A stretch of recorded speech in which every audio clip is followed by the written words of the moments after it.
16 राजनीतिक दलों ने एक अपने सभी लीडर्स के माध्यम से एक चिट्ठी प्रधानमंत्री जी के नाम लिखी है। संयुक्त रूप से एक मांग उठाई है कि एक स्पेशल सेशन संसद का तुरंत बुलाया जाए। जैसा कि आपने देखा, जब देश पे ये आक्रमण हुआ पहलगाम में, तो कांग्रेस पार्टी ने और तमाम विपक्षी दलों ने पूर्ण रूप से देश के सशस्त्र बलों को अपना समर्थन और देश की सरकार को जवाबी कार्रवाई करने के लिए अपना समर्थन देने का निर्णय लिया था। उसके बाद जो घटनाक्रम जिस तरीके से घटित हुई वो भी आपके सामने है। जब सीज़ फायर की घोषणा की गई अमेरिका द्वारा और उसके बाद के घटनाक्रम के बाद स्पेशल सेशन की हमने मांग उठाई और हमने कहा कि ये महत्वपूर्ण है कि एक और तो स्पेशल सेशन के माध्यम से सभी सांसद, सभी दल एकजुटता से अपने सशस्त्र बलों का धन्यवाद कर सकें और दूसरी ओर बिंदुवार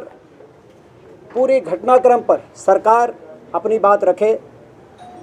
पहलगाम आतंकी हमले से लेकर ऑपरेशन सिंदूर तक, ऑपरेशन सिंदूर से लेकर अमेरिका द्वारा सीज़ फायर की घोषणा तक, और उसके बाद भी जो क्या क्या प्रयास किए जा रहे हैं पाकिस्तान को दुनिया में अलग थलग करने के लिए, उसमें कितनी सफलता मिल रही है। आतंकवाद को जड़ से समाप्त करने के लिए ये जो ऑपरेशन है और आगे की क्या रणनीति बने, हम मिलजुल के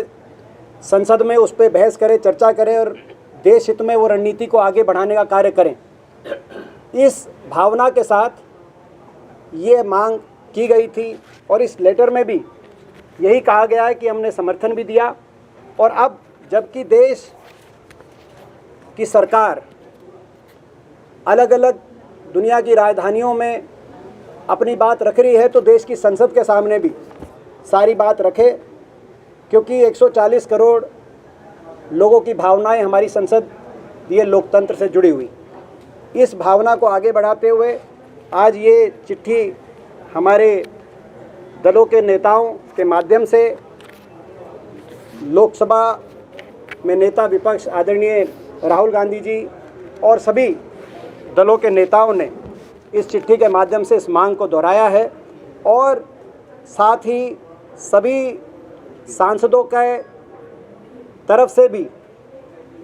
ये मांग दोबारा से इसको रीइंफोर्स करने के लिए सभी सांसद भी लिख रहे हैं चिट्ठी साथ में, उस पे भी हम आगे कदम बढ़ा रहे हैं।